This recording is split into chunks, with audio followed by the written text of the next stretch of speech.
It's real. Katie, every single time. Okay. In your and their and our defense, I see you probably once Every quarterly 6 or months. every 6 It's months. horrible. Quarterly yeah. is ideal, but Yeah. most. Just making it less vague. Mm-hmm. And also maybe discussing more of the preventative measures we can put in place. Mm-hmm.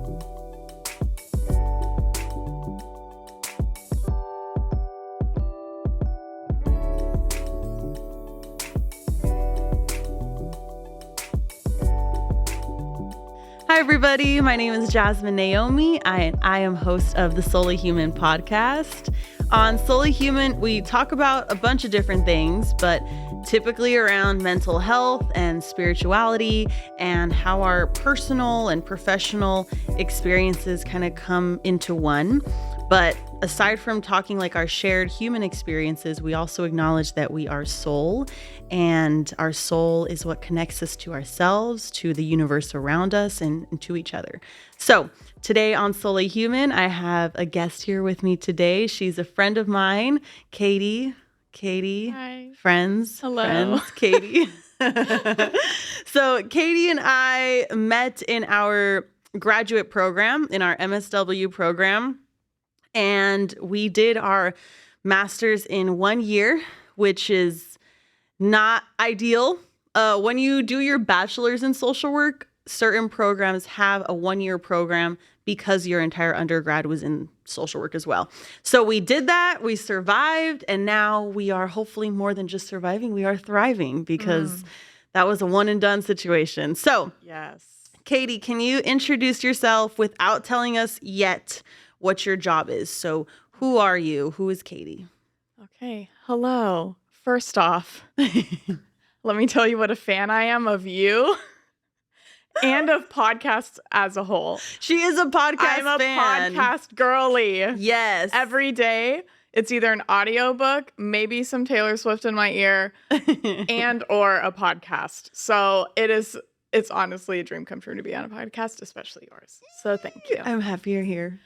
The question of who am I will start with what I enjoy doing, because that makes up a person. Mm-hmm. I really enjoy fitness. I love exercise. That's like a key part of my mental well-being. Mm-hmm. I love to travel. I'm a big traveler. I always have to have something planning, even if it's a road trip to Riverside to see you.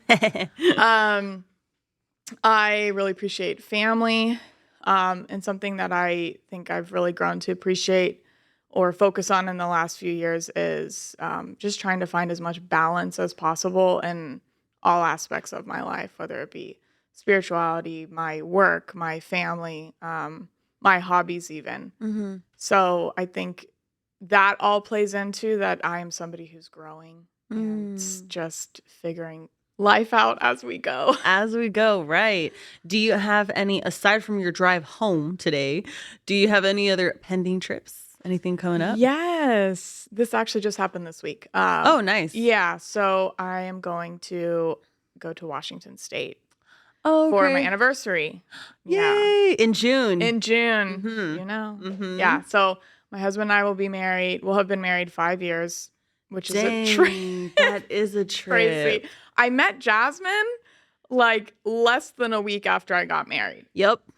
Literally. And I remember being upset because now I cannot share that memory with you because it's already. I do think you said that like once you're a little closer, you're like, dang it, I can't. How could you literally check that milestone off a week before I met you? That's messed up. But I feel bad about it too. It's okay. it's a bummer. But yeah, I'm excited. 5 years. Yes, I know. Crazy. So going to Washington, going to start in Seattle on the west side. And then some friends of ours just had a baby. So we'll go to that. And then one of my other friends is getting married. So my husband he will have just finished his board exam I was talking to you about. Mm-hmm. So it'll be like a good reset. That's good. Sending him lots of prayers and positive energy. Yeah. I cannot imagine the stress level, to be honest. No, me neither. I see it. I can feel it. Yeah. But I can't imagine actually going through it. Yeah. Don't go to med school unless you really want to be a doctor. Hey, right. PSA. PSA. True this is not safety announcement. This is not a joke. No. each time we talk, dude, you have a different friend getting married. Every time I see her. I think that's real. Katie, every single time. Okay. In your and their and our defense, I see you probably once Every quarterly 6 or every months. 6 It's months. horrible. Quarterly yeah. is ideal, but mostly at least 2 to 3 times a year. Yeah. How many friends you got left aside from me that are not married? Because there are several. That's crazy. Because you're going out there, you're going to see someone that's getting married and someone that's having a baby. Yeah, it is kind of a trip to see. I actually love it. Like seeing all my friends in different spaces. Yeah. Because I can relate to a certain degree with each space, and then I'm learning from each space. Yeah. And there are parts of it that I'm jealous of the space they hold. Right? Yeah. Not the baby part. Let me be clear. I don't think I'm jealous. I'm just intrigued. I'm like, wow, you're really there. But just the different journeys everyone is on is really fun to watch. I think that's really cool. I also think there's a meme in there somewhere about having friends in your 20s and how the spectrum, right? Oh, wide array of experiences. So it is pretty cool. We'll find it. I'm sure it's out there. Yeah. Yeah. So tell us now what it is that you do for work. Okay. Katie's a social worker, right? So we did our graduate social worker. program. Yes. Shout out to the social workers. LCSWs. Yeah, I don't know if you guys celebrated this queen, this is the first one I'm recording since then. Really? Yeah. Okay, for those of you that don't know, becoming an LCSW is really hard work. You have to accrue hours under an associate license. Many hours. I think we had to do 3,200 minimum. Minimum. You have to get regular supervision. So you have to be a pro, okay? Yeah, then you sit down for trauma, actually. It's a 4-hour test. That is the worst. Did you use the full 4 hours? Yeah, I finished with like 15 minutes. 10 I finished minutes. with like 19 minutes left. And it starts to turn red, right? The countdown. Oh, God. Did you notice that? No. Oh, well, mine turned red. Maybe they changed that because it's like not a good idea. That was horrible. No, I didn't even look. I finished with 3 hours and 41 minutes. So I had announced when episodes went to once a month, one of the reasons was because I was studying for the exam. Okay. So yeah, this is the first time recording since then. I did pass my exam. Heck yeah! Now we are both LCSWs. Also, can I just say, Jasmine was the only person that knew. There were maybe 2 other people. Anyways, it doesn't matter. The only person that knew when I was taking my test, because I was like, hello, taking my test. Can you please come hang out with me after so we can party? Yes. Which we did. But this woman did not tell me the date she was taking her test. She said, I can't schedule to talk to you on the podcast for the next 2 months because I'm taking a test. At some point. And so every day I was just, maybe today's the day. And then I got that blessed text. Yes. And you are what I didn't tell anyone, not even my parents. I lied to my parents. I lied to my parents about the actual day of the exam because they wanted to know. And so I told them it was a day after the day that it actually was. Oh, because smart.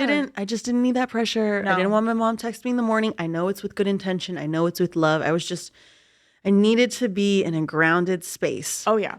So yeah, I didn't tell anyone. And then, there was like, then you copy pasted that text to boom, at least boom. 10 people. Yeah. I was like, these people got to know right now that I took it today and I passed. So thank God for that. That was crazy. Oh, that was crazy. But yeah, she's full on LCSW. Yeah, now we're both licensed clinical social workers. Actually, we should high five for that. We really should. Yes. And we do very different things. Yes. So please tell us what you do because they know a lot about what I do. So what is it that you do? I work in the field of medical social work, specifically in transplant social work. Specifically, I primarily work with liver transplant patients. So I work with them technically forever. They can always ask social work to consult, intervene, whatever. But primarily I work with them in the evaluation process as they are moving towards being approved to be on the waiting list for a transplant. I also work with living donor kidney transplant donors. That's what they are. So also evaluating them to see if they're a good candidate. So okay.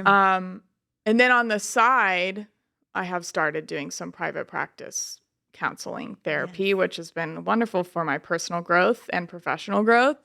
But my main job is medical social work. Yeah.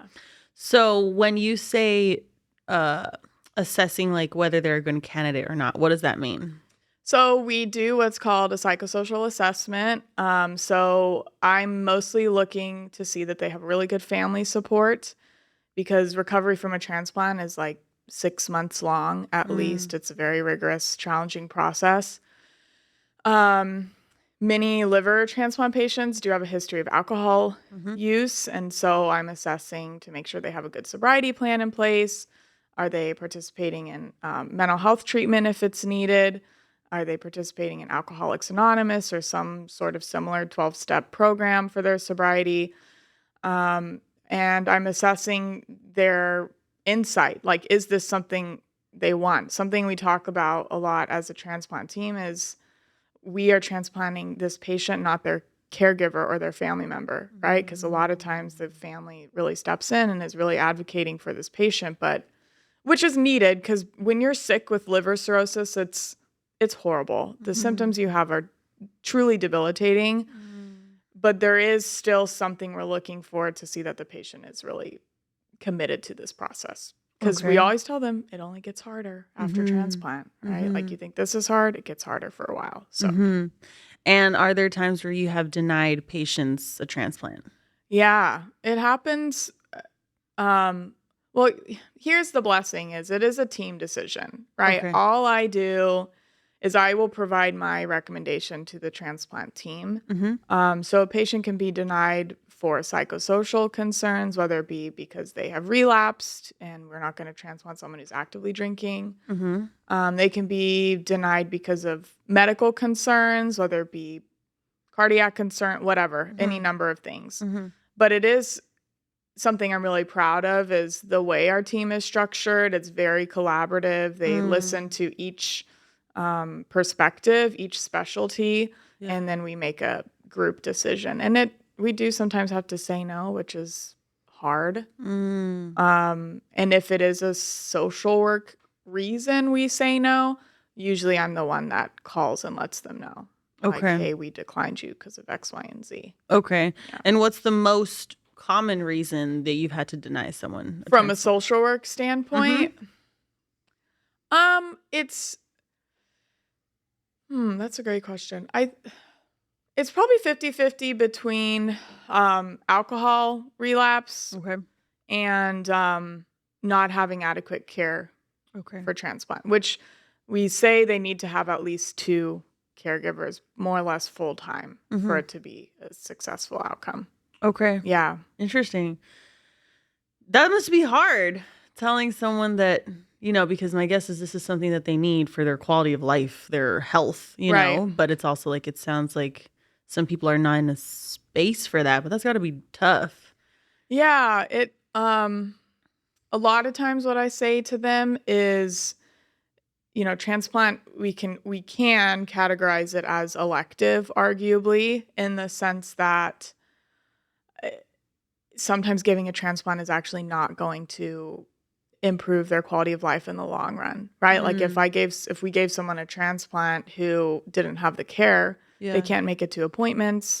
They don't have the wherewithal to manage medications, follow the proper diet. And so their body is just going to reject the new liver and they're going to die anyway, which is really dark. Yeah. But we also have to know that these organs are scarce resources, right? Somebody has to die in order for somebody to receive this transplant. So we have to honor that resource too.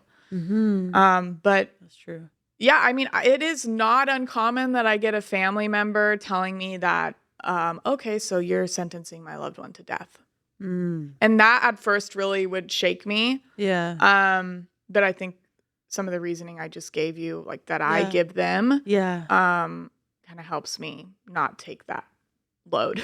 Dang, that's crazy. Yeah. They tell you that. Yeah. Oh, yeah. They'll tell me, okay, so you just want my brother to die? No, I don't want them to die. That is not what I want at all. Right. But it's a team decision. Yeah. You know? Yeah.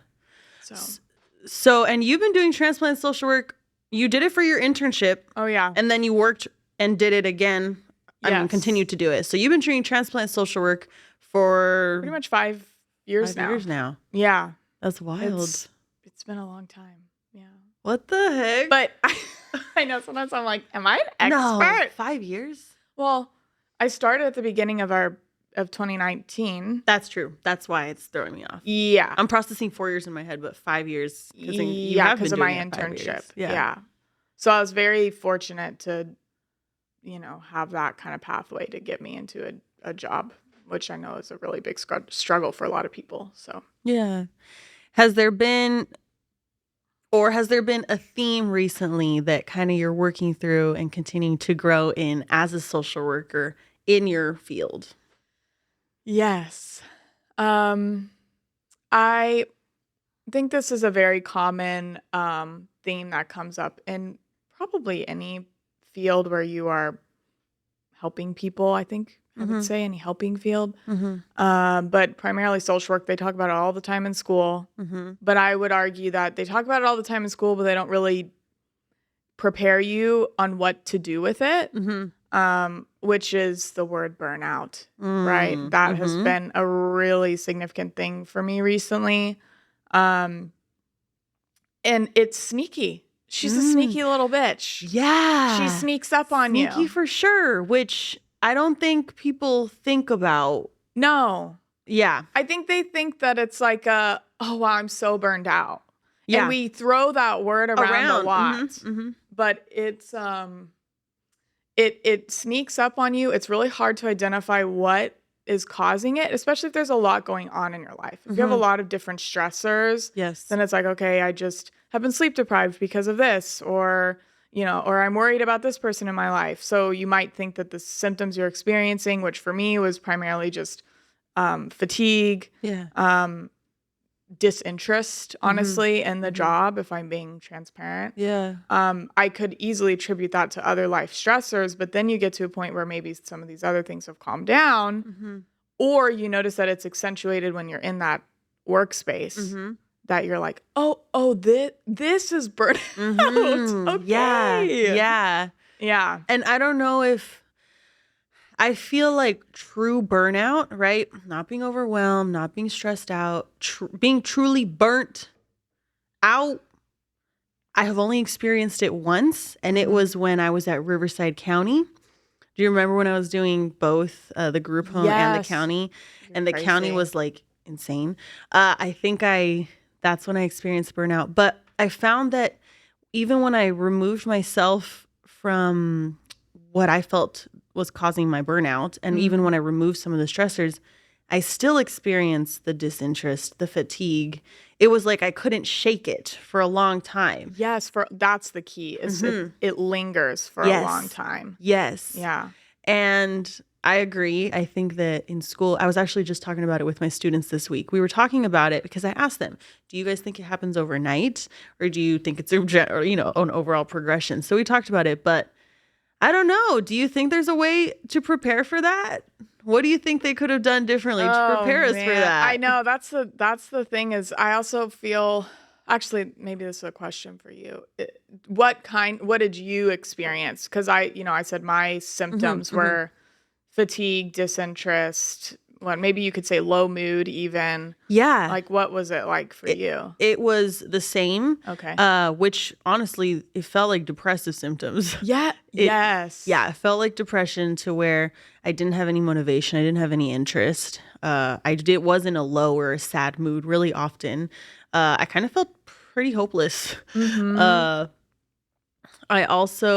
eating was off. I was not eating. I've heard it go both ways. I was not eating.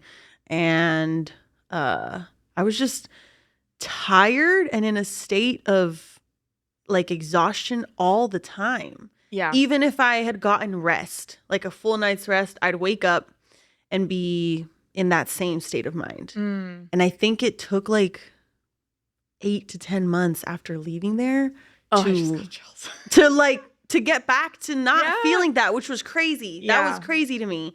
That was my experience. Yeah.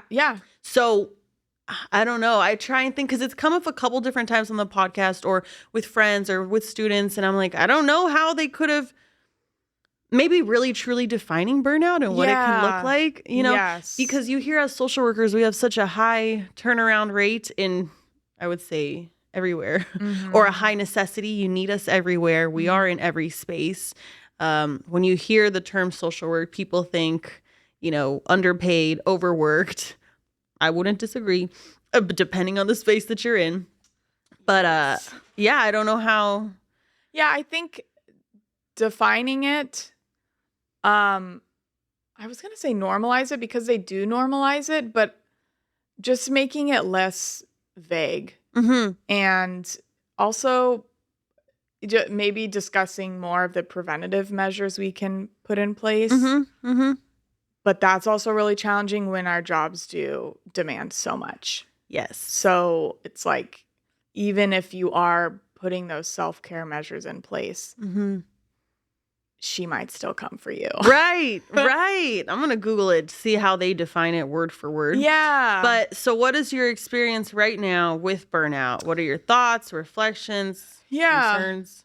I'm doing better. I think that's why at the beginning I brought up balance, because also if you find the definition. I find it. Let me read it so that then you can continue. Defining burnout. This is from Jane Addams, I'll say that. our Lord and Savior. I'll say that in a sec. Burnout is a psychological syndrome emerging as a prolonged response to chronic interpersonal stressors on the job. The three key dimensions of this response are an overwhelming exhaustion, feelings of cynicism and detachment from the job, and a sense of ineffectiveness and lack of accomplishment. Damn. Did they read that to us No. in school? Because that would have been really helpful. That would have been really helpful. That's a great definition. That is a great definition. So the three dimensions are overwhelming exhaustion, feelings of cynicism, and detachment from the job. Oh, and a sense of ineffectiveness and lack of accomplishment. Wow. That is honestly a very spot on definition. What do you think? This is from the National Library of Medicine. That is very spot on. And I really wish someone would have read that. Wow. Yeah, that's a trip. Yeah. Honestly, with your students, if you keep talking about it, you should. I am going to give them that. You should. And then talking about what each of those look like. Yeah. What could cynicism look like in the job? Mm-hmm. What? Wow. Yeah. That's. So yeah. You said you're doing better. Yeah, I think I'm doing better. I'm sorry, I didn't know you were actively feeling burnt out right now. Oh no, it is it's doing better. Okay. I'm doing better. Okay. It was, well, let me tell you when I really realized I was burnt out. Yeah. If you want to know. Please. You can take this out later if you'd like. I as I talked about before, I love travel. I find it very rejuvenating. That's what I need to refresh. Christmas time, had a week off, spent time with family, got out of Southern California. I'm a Northwest girly, so I was in Oregon. And it was 2 days before I was supposed to come back to work, and I was like, I do not feel refreshed at all. And it wasn't this feeling of, oh wow, this vacation was not refreshing. It was something different. The blame was not on what I had done during my vacation. It was that I needed more time to reset. Yeah. And then that's when I started to realize that, okay, there's something going on here, feeling burnt out. So now I'm definitely doing better. I focused a lot on balance. Like I said, just really trying to focus on my exercise. That's the biggest thing that helps my mental health. It's a good outlet at the end of the day. Cannot work out in the morning. God bless everybody who wakes up at 5:30 in the morning. Absolutely not. I do it once every 6 months, and I'm like, I hate myself the rest of the day. Miserable.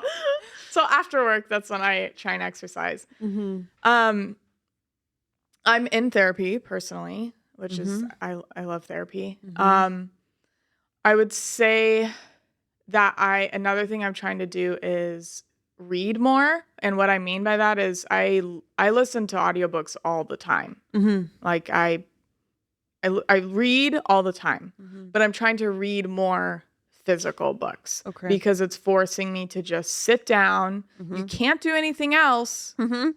And you can set the mood. You can put on a fake fireplace on your TV. You can have some tea next to you. My adorable dog is next to you. You know what I mean?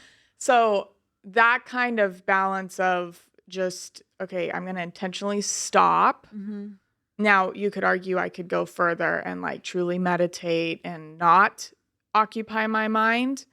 But where we're at right now is just reading. But I think that's great. Yeah. And for some people, something will work that doesn't for another, because my brain, and I'm still trying to learn to meditate, and sometimes it works, but typically reading, I think, is a form of meditation, even for myself. Yeah. Because you're in that moment and that's the only thing that you're doing. So that's very true. So I would say that reading is a form of meditation, at least for me too. A Yeah. form of mindfulness. Let me say that. Mindfulness. Yeah, sure. It's just taking a beat. And Yeah. Like, Yeah. okay, I'm going to just slow down. Yeah. Yeah. So that's kind of where I'm at. Okay. And it's honestly really comforting to hear that it took 8 to 10 months for you, because I really catch myself feeling that burnout still at work. And it's, I've also had to place a lot of boundaries at work. Like I have had to say no to certain things, or this is kind of something that is specific in social work or healthcare, is like, I'm not going to work harder than my patient. Right? Like I'm not going to chase them. If they want this, contact me. You know how to get in contact with me. Yeah. But that is also, I don't know what your experience has been, but there can be a lot of guilt with that. Yeah. Because it's, right? Because it's my job. It's my job to get you to a point where you're ready for transplant, or you're ready for termination and therapy, or whatever it is. But also the respect of self-determination, right? Like it's really easy to just be hard on yourself as a clinician of, am I doing enough here? Maybe I said something wrong. Maybe I wasn't clear. Maybe I should call them again to make sure I was clear. You know what I mean? Maybe I should push a little harder. Maybe I should support them a little bit more. So for those that haven't heard the term self-determination before, can you tell us what it is? Because I feel it's one of our values as social workers. Yeah. Absolutely. Might have to Google this one too for a clear definition. Well, how would you define it? I would define it as an individual's right to, I'm like, what's another word for determine?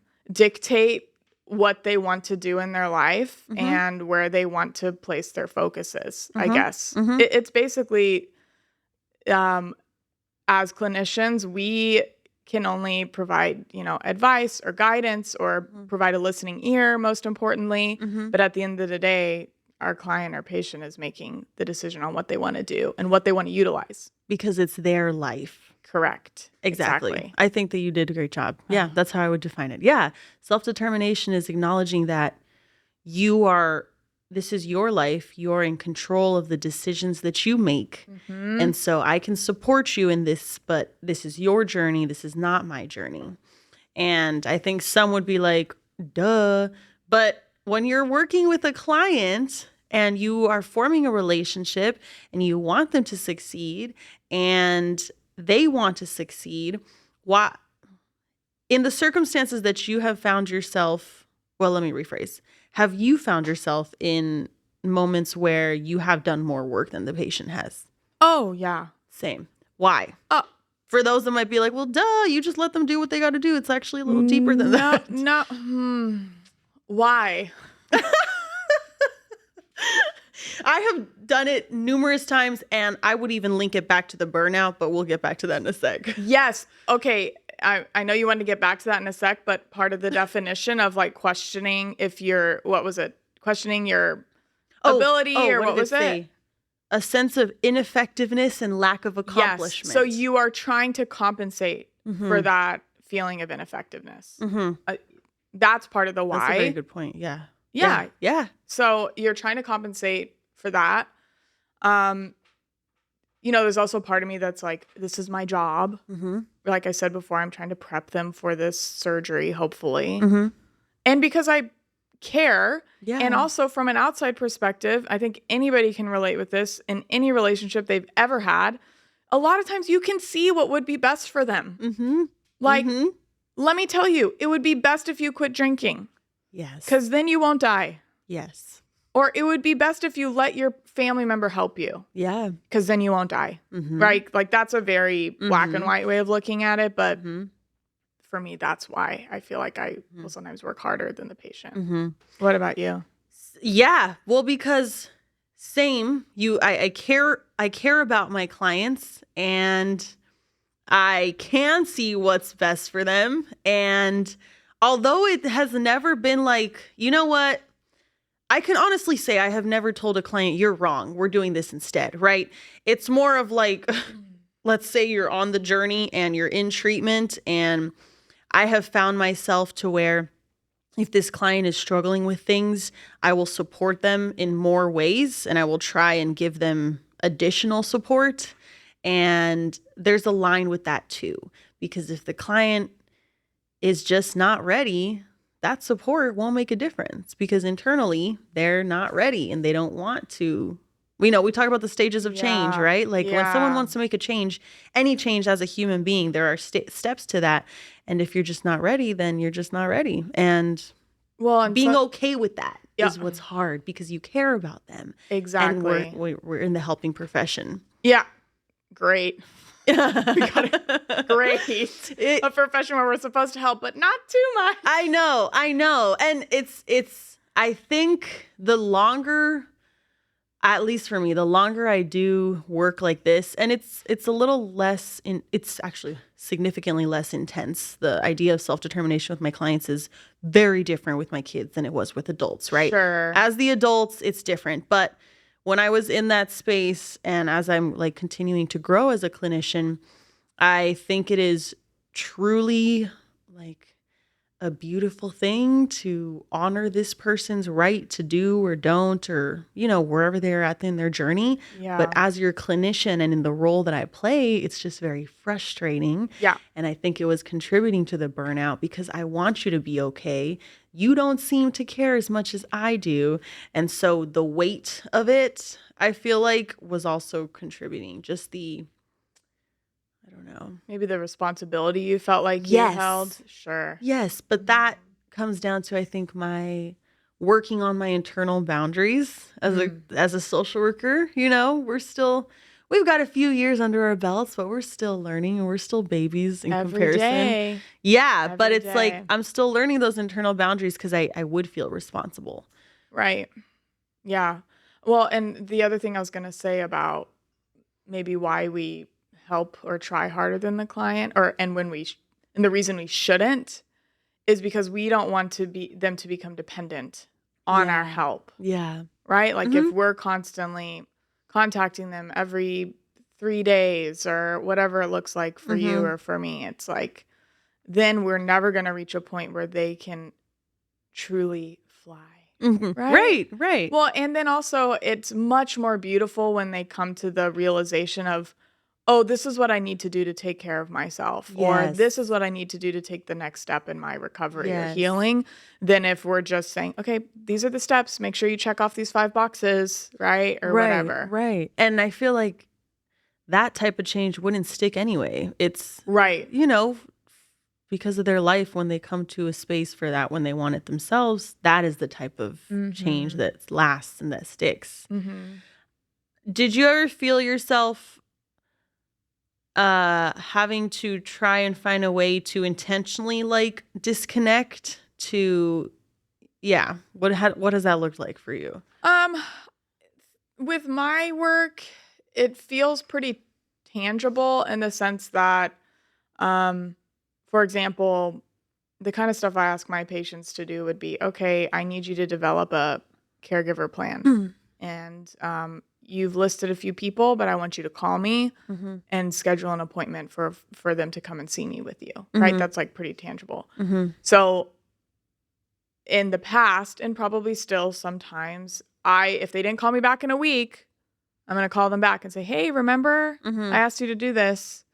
But where I would draw a line with boundaries would be to not call them, to not chase them. Now, there's obviously a certain degree of that. Now, if I haven't heard from them in a month, obviously I'm going to call or whatever. But that's the main area that I found myself just like chasing. And one of my coworkers actually was like, stop chasing them. Like you're not getting the transplant. Their family's not. This is them. Like they need to make this decision. And so I would just sit on my hands. Okay. Would you feel the guilt start to kick in around then? Like, yeah, some guilt. And we're all our worst critics, right? Yes. So if we're in a meeting and my supervisor is asking, okay, where's this patient at? And my update is, haven't heard back yet. Then I'm immediately like, oh, they're probably thinking I'm not trying hard enough, or I didn't do a good job building rapport with this patient for them to feel, to remember to call me, that kind of thing. Honestly, a lot more sometimes self-criticism more than anything. And when a highly more likely possibility is what usually? With the client, why they're not calling you? Well, honestly, sometimes it could be because they forgot, honestly. Yeah. But sometimes it could be that this is not really what they want, or it's not as high of a priority as it should be, or they're scared. Yeah. It's really scary. I kind of get weirded out when my patients aren't scared. I'm like, That's a good point. Yeah, I'm like, are you scared? Yeah. How do you feel about potentially being on a list and getting called for an organ transplant? Yeah. Because the incision is like this. It's a Mercedes-Benz sign. Yeah, it's not just a little laparoscopic thing. No, I didn't think that far. That's true. Yeah, this is your entire abdominal wall, like building up strength again. Doctors, don't come at me. But they're like wrong. It's a big incision. That's all I'll say. Wow. So even just that alone would really stress me out. So I ask I'm always like, are you nervous? And then they're like, oh, no, not. I'm like, what? Interesting. Have you processed? Right. And maybe they're just not intimidated by that setting, but maybe not. Yeah. Okay. So it sounds like, well, one, I'm glad we looked that up, but it sounds like you're moving out of this burnt out phase. Yeah. That's good to hear. Yeah. I think another thing that comes with burnout that was mentioned, I think it's a similar definition, would be the cynicism, or something I've felt a lot is just feeling jaded, which might sound in direct contradiction to what I said before of I really care, because I do. I really care about my patients. But you can also become jaded. Yeah. To for sure. Just the stories people have. Yeah. Crazy stories. Yeah. People are amazing. They've lived through so much. And it probably used to just, oh my God, take me out, right? Yeah. Shook. Now I'm like, okay, well, anyways, That's real. And I feel like that's kind of a dangerous space to be in, because then potentially don't connect as much as you could with your patient or client, or just sitting there in that moment of them disclosing something really heavy with you. Yeah. Do you notice any? I did, and I do notice that even now, like if I'm talking to someone and sharing a story, sometimes I forget, like I don't realize how disconnected I am from it until I see the other person's reaction. And then I'm like, oh, I didn't have that reaction. Like I would have previously had that reaction, but I don't respond that way anymore. And I've thought about that, right? So maybe I'm like really not connecting with it. But then I've also asked myself, like, and this sentence will make me feel bad, but I'm going to verbalize it because it's what I've thought. Really, it's like, do I want to connect with that on that level? And do I need to? Because I have connected with clients in healthy ways, but being an empath, I can really feel, and it is a gift, but it's also like, I think that's what got me to burnout faster was the amount of clients I was seeing and how tuned into them I was for a long period of time at the level of intensity that their trauma was, and being tapped into that. I think that contributed to getting there as well. Right. Yeah. Cause then there was a point where I was like, not as moved by it. So it's almost self-care, almost. It almost feels like self-protection. Yes, but that's what I think about. Like, I think there's intentionality behind a level of disconnect. I think there's a healthy level of disconnect because I don't know if not, you'll take it home. It'll keep you up all night, like that kind of thing. Yeah, for sure. For sure. So, yeah. But that is very brave of you to say. Thank you. No, really, because I think that's something that a lot of people in helping professions would have thought, but don't want to say out loud because it feels like a betrayal of what we do. Yeah. But it's survival. Yes. It's normal. Yes. And I think it's normal. Yeah, I hope so. I think so. Yeah, because I can care deeply for my clients and not like connect in that way. Like they can coexist, I can still be a good clinician and not be as tapped into that, which I didn't. I think for a long time I didn't think that was the case. Like I thought I was a shitty therapist if I wasn't really connecting with them on that level, Mm-hmm. But in observing other clinicians and in talking about it and in my own therapy, it's like, all right, how do I find a balance here? Yes. Right. To survive and to be able to really service my client. So, and something I've found that is comforting, which is really dark, but when you do have those interactions with patients or clients that do still shake you, then you're like, okay, I haven't fully shut down emotionally. Yes. Right? I'm still providing space for me to really feel this moment or this story or whatever. That has been kind of comforting to me to know I'm not just checked out. Absolutely. Right? So in this season that you're in, kind of stepping out of this space and into a new space, what are your intentions for yourself? That could go a lot of ways. I didn't provide any specifics for that reason. That's fine. Whatever you take from that, share, please. Did you use the word season? You used the word space, huh? I think I stepping out of this space. Both. Did you say both? I think I said both. I think in this season, stepping out of this space into a new one. Perfect. I don't remember. We'll have to rewind that, but I'm going to focus on the word season if it was said. This is a very roundabout way of answering that question, but I have just been trying to reflect a lot on the seasons life brings you, and finding balance again in those seasons. And I think something, and this really doesn't have much to do with work, it's a lot more of like a personal thing, that everybody is working through something, right? And whether it be what someone says to us, what we see on social media around us, you never really know what is happening. So I almost feel like I'm trying to make less assumptions, trying to find more reflection and balance within, and try and find the joy in the season I'm in, if that makes sense. Yeah.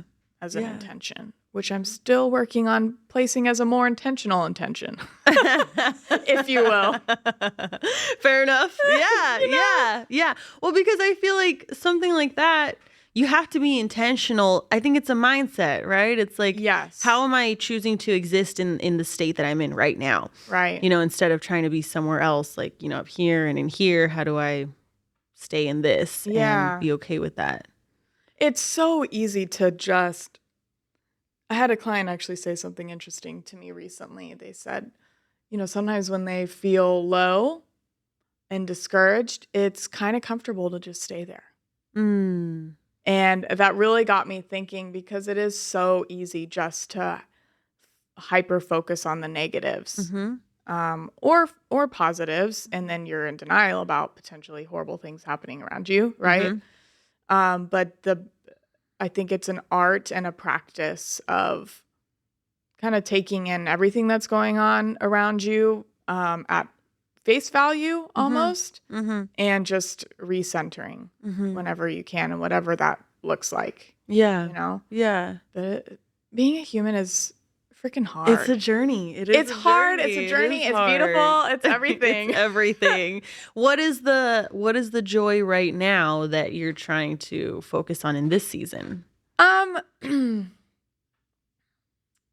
Well, I don't know if I would say it's joy. Is that the word you used? What did I use? If I said joy, I'm so sorry. I'm taking it back. You said trying to be intentional in being in the season that you're in and looking. Well, yeah, I think just focusing on finding balance. Okay, yeah. Within. Mm-hmm.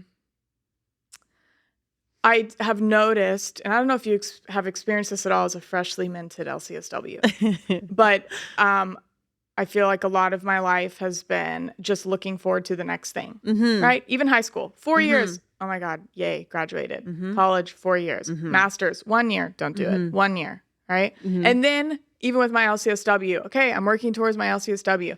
Now, I don't necessarily have something I'm working towards, and that's thrown me. It's a little bit of a, we don't need to get into this, but it's a little bit of a existential crisis, if you will. Right? Yes. So I'm trying to just live day to day of like, it's okay that I don't have this big thing I'm working towards. I can set little goals for myself. I cannot have goals for myself. Yeah. You know? Yeah. I don't know how I went down that tangent, but no, you asked being me a something. fresh LCSW, absolutely. Right? Tell me why.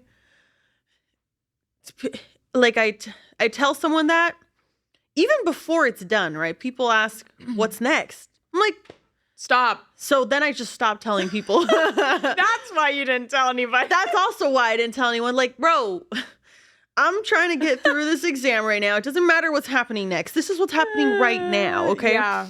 But I would tell people, yeah, I passed. And the question is still, what happens next? What are you doing next? And I'm like, honestly, Claudia, my clinician's name is Claudia, my therapist, said, honestly, Claudia, I don't know, because the goal I've had since I was literally in my undergraduate program, I just accomplished it. But also, can I just stay here? Can I just be in here? Like I don't have a goal next, career wise. And it is a little weird, but I'm also excited and happy. But I was like irritated at the fact that, like, can I not have something next? Right. This is it. What if I'm done? Yeah. What if this is it? And I mean, I think we are both very hardworking, hard-hitting people, which can be a blessing and a curse. So it's like, I know that there's going to be something next, but I'm trying to be okay with not having something next right now. Yeah. My therapist, Courtney, love her. She was like, you need to find some hobbies just without a goal. Because even my reading, if you're on Goodreads, you keep track of your reading. I'm that person that updates my percentage of how far I've gotten in the book. And even that, there's like some competition within myself. And it's like, no, I just need to read. Yeah. And it's okay if I don't reach my goal. It's really not. I need to reach the goal. But see, I'm still working on setting the intention. Honestly, goals are a great thing. It's all about the balance. Exactly. Like it is just about the balance. I think that's the crucial part. Goals are a good thing.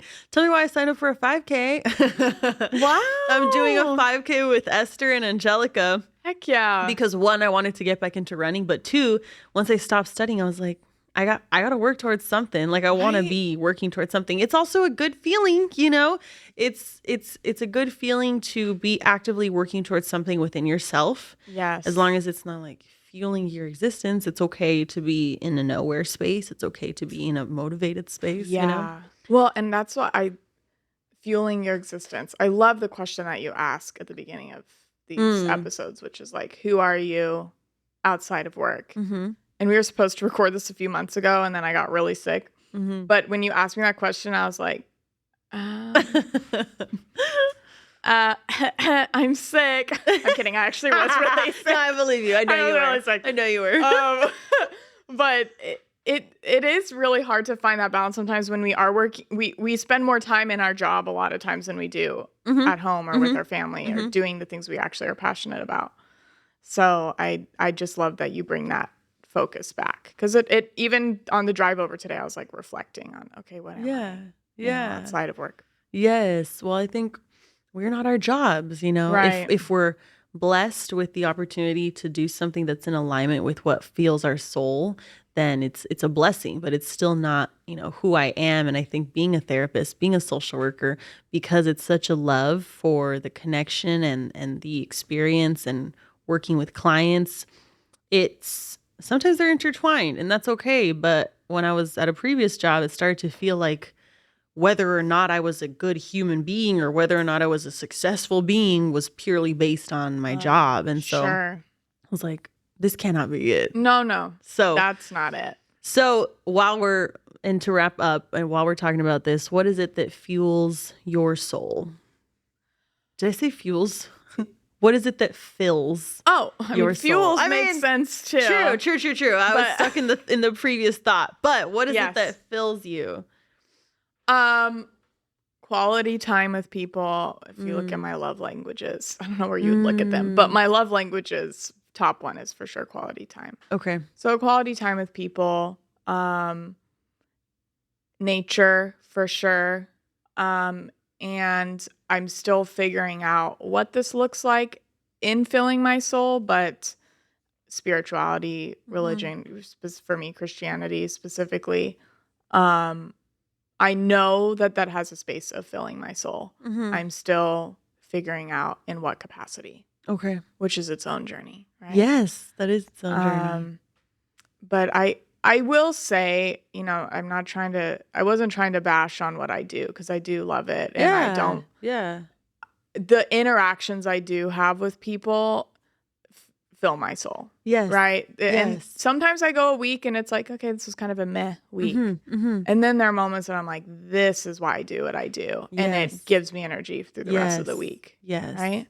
So. And that's why I think like an in-depth discussion of burnout is so appropriate, because they coexist. Yes. You can love what you do and still be burnt out. You can still get there. Really critical. In fact, I would argue that sometimes the more you love what you do, the more prone you are to being burnt out, because of how invested you are in your job and how you show up for people. So they coexist for sure. You can do both. You can be both. Very true. Yeah. Important. Well, I'm so happy. Thank you for coming onto the podcast. Thank you for having me. Of course. I'm so comfortable here just talking to you. I love it. This is great. You're a natural. So I love this. Seriously, you're gonna Thank you for having me, Souly Human World. Yes, we're excited. I'm like, yeah. But she told me not to look back here. But I mean, because sometimes it happens, But now you've said both. Hi to both. Okay. Perfect. Thank you so much for coming. I appreciate you making the drive and spending the time with us here on the podcast. So we're going to wrap up here. And guys, I hope that as you go into your week, into your day, that you're able to practice empathy with yourself the way you would with someone you love, the way you speak to yourself, the way you treat yourself. Because sometimes, we are quick to provide empathy to the people around us that we care about so much, but don't always extend that to ourselves. And maybe we're not talking to ourselves in a nice way, and even when we're feeling low. So practice grace with yourself, practice empathy with yourself. And my hope is that you'll watch the next episode. Souly Human releases for the first Friday of every month on YouTube, Spotify, and Apple Podcasts. She's killing it. Why'd you adjourn? There, my flow is gone. Oh no! You know how hard it is to remember that last part? Oh, I remembered. Like and subscribe. Like and subscribe, everybody. That's it. And I'll see you next time. Peace. Bye.